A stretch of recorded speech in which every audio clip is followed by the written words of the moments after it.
Hello, CAA football fans, and welcome as we kick off the 2013 season with the first episode in our new weekly series, This Week in CAA Football. I'm Bobby Broyles, joined by my colleague Tim McDonald. How we doing, Bobby? Hey, strapping up the pads. It's already week one. I'm ready to go right now. Absolutely. Okay. Well, Tim, it's finally here, week one of the 2013 football season.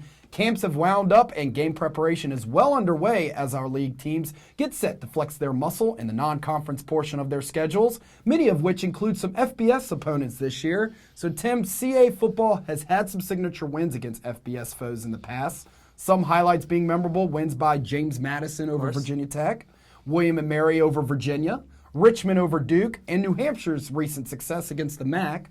A lot of bounces have to go the right way for these upsets to occur, so talk about a few of these key factors our CAA football programs must focus on in their upcoming FBS matchups. Yeah, it's really not one key I think you can focus on. You have to have a lot of things happen. These players are going into venues that they're not accustomed to. There's a lot of fans at these games. And FBS games in general, it's just everyone's excited about it. It seems like these programs play these teams, and obviously it's a different monster at the FBS level. It's a big task to win these games. A lot of bounces have to go your way. You talk about trying not to play perfect. I think just start off the season, just see what happens. A lot of coaches obviously hope health-wise too you can get through the season and get through these FBS games. Tim, the schedule kicks off Thursday night when we'll have a chance to see one of the aforementioned FBS matchups as two-time defending conference champion Towson heads to UConn for a 7:30 showdown on ESPN3. Yeah, the Tigers, a nice little FBS game Thursday night. Coach Ambrose actually spent 7 years as an assistant at UConn. I think it's a big game for Towson. Coach Ambrose named Peter Athens, the senior, 5-year senior, the starter this week under center. And it's a guy who people didn't have on his radar. Terrence West in the backfield. I think the biggest thing for this Towson team going into UConn, besides staying healthy, is not trying to take it too fast. Last year they played at LSU well, but they opened up the season at Kent State and they didn't do that well in that game. I think they just tried to get ahead of themselves, and turnovers really cost them. So I really think for Peter Athens, it's just handing the ball and trying to just manage the offense, not trying to do too much. A pair of league programs take to the field against FBS foes on Saturday, one being William and Mary as the Tribe head to Morgantown for a noon kick against West Virginia on the new Fox Sports 1 network. Yeah, it's great for the league. It's great for William and Mary. They get to showcase their talents. This is really the first broadcast on Fox Sports 1. That's something special. I think William and Mary heads into this game really trying to start over. And last year, they only had 2 wins. Opened up the season last year versus Maryland. They only lost by 1 point. Really, there's nothing to lose for this William & Mary team. That's what I think about this Tribe team. They go into Morgantown. Yes, we know West Virginia is probably going to be able to put up a lot of points. William & Mary's going to have to try to slow them down. The good news is West Virginia has to rebuild a little bit on offense.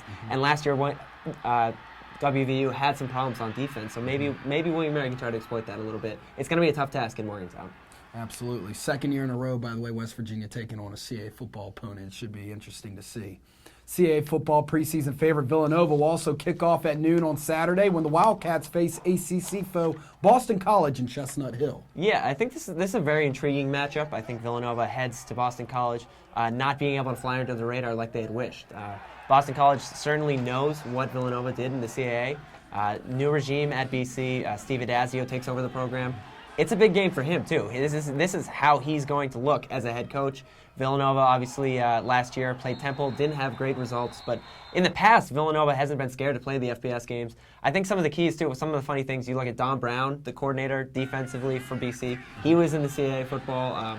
Sean McGowan, he was at New Hampshire. So they certainly know that the CAA isn't going to mess around when we come play FBS games. It should be a nice one in Chestnut Hill, and certainly going to be intriguing. Definitely one to keep an eye on Saturday. And actually, Boston College is another team, played Maine last season. So that was a close first half, and then it kind of turned against the Black Bears in the second half. Now let's take a look at the rest of this week's lineup around the league with our Quick Hits segment. We begin Thursday night in the Bronx as Rhode Island plays Fordham. Yeah, Rhode Island's going to Fordham. Coach Trainer and this URI team, like some other teams, trying to bounce back. Really, they want to get off to a fast start. Fordham's not someone to mess around with. They're from the Patriot. They have a good running back, Carlton Kuntz. They have some players who can play. This is an interesting game because Rhode Island, everyone wants to see if they can be a little bit more aggressive on offense this year and how they look defensively. They have some guys coming back on defense. So this is a big game for URI. Delaware will also kick off its season on Thursday night when it plays host to Jacksonville. Yeah, the Blue Hens hosting the Dolphins. I like the mascot matchup there. And Coach Brock of Delaware, this is his first game. He wants to show Delaware and the program what's in store. what's in store for the future.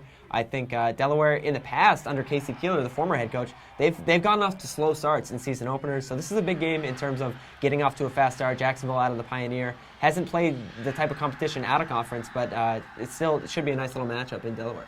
Moving into Saturday now as UAlbany heads to the Steel City to take on Duquesne. Yeah, this is the first game for the Great Danes as a member of the CAA.